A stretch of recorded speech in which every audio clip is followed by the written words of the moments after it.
जो निकाल रहे हैं, जिसके लिए मैं आज आपकी तवज्जो से मैं पूरे पाकिस्तान के मैं अपने भाइयों और बहनों को ये गुजारिश करूंगा। पड़े हैं इलेक्शन, व्हाट इलेक्शन, क्या हो जाएगा? कुछ नहीं होगा। हम नाउम्मीद नहीं है। जो कर्व डिक्लाइनिंग था वो रुक चुका है।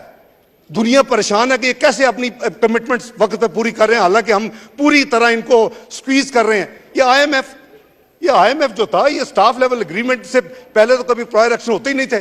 ये पहली दफा है, मैंने 25 साल में डील कर रहा हूं कि जी प्रायर एक्शन सारे करे, अच्छा वो भी हो गए, अच्छा जी अपने दोस्तों से लिखवा के दे दे वो भी।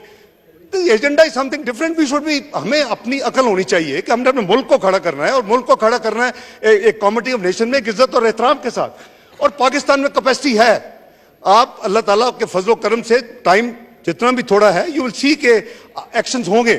पाकिस्तान सॉवरन वेल्थ फंड बनाएगा मियां शहबाज शरीफ की क़यादत में, जो दुनिया देखेगी। पीछे नहीं जा सकते, लेकिन ये जो वेस्ट है ना, आधे से ज्यादा वक्त इस लिटिगेशन में लगा हुआ है। आधे से ज्यादा वक्त काबीना का भी, आधे से ज्यादा वक्त मिनिस्ट्रीज का भी, आधे से ज्यादा वक्त पार्लियामेंटेरियंस का भी। वो भी काम करने दो, मुल्क को इस क्वागमार से निकालने दो। वो नहीं है। तो यही है कि इनको आज हम जो 126 बिलियन की पाकिस्तान की स्टॉक एक्सचेंज की वैल्यू थी, वो इस 5 साल में, पिछले 5 साल में जो इसमें ड्रामे हुए इस मुल्क में, पनामा ड्रामा, डॉन ड्रामा, और जो एक इलेक्शन चोरी करना, एक अपने सिलेक्टेड को लाके बिठाना, और मुल्क में जो तबाही हुई है, आज हम किधर खड़े हैं? 5 साल के बाद दुनिया की 24वीं मैशत, आज दुनिया की 47वीं मैशत छोड़ के पिछली हुकूमत गई है, जब नए वजीर आज़म को पाकिस्तान मिला। 47th इकोनॉमी, ये रोने का मुकाम है। चाहिए तो ये था कि सारे मिलके इस मुल्क को, अब कभी कोई एक इशू खड़ी हो जाती है, अनफॉर्चुनेटली एक नेशनल क्लैमिटी भी आ गई। तो बात ये है कि कौन सी ऐसी कोई बहुत बड़ी आफत आ जाएगी। इस वक्त जनाब स्पीकर, पाकिस्तान जो है वो जिस भंवर से गुजर रहा है, ये मैं आज फिर रिपीट कर रहा हूं, मैंने इस फ्लोर पे कहा था, 5 साल पहले मेरी बात मानी होती, आज पाकिस्तान इस मुआशी मुश्किल में नहीं होता।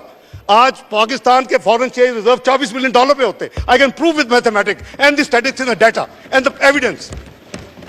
इस मुल्क को तबाह करने वालों को एक्सपोज करना चाहिए, उनको लाएं पब्लिक में आके, आवाम से माफी मांगे।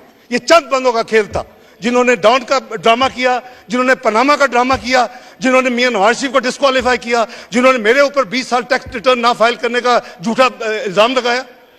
बात यह है कि वही पाकिस्तान आज तो कुछ और पाकिस्तान होता। चाहिए तो यह था कि प्रेडिक्शन दे के 2030 में पाकिस्तान दुनिया के जो नाज़रीन कराम, आपने वीडियो देखी वज़ीर-ए-आज़म शहबाज शरीफ की तकरीर और इसहाक डार की तकरीर आपने देखी। इस वक्त पूरे मुल्क में इसहाक डार पर जो तनकीद की जा रही है, चूँकि इसहाक डार के एक अजीज़ का मामला सामने आया है, जिसके बाद पूरी कौम ने इसहाक डार से इस्तीफ़े का वाज़ेह अल्फाज में मुतालबा कर दिया।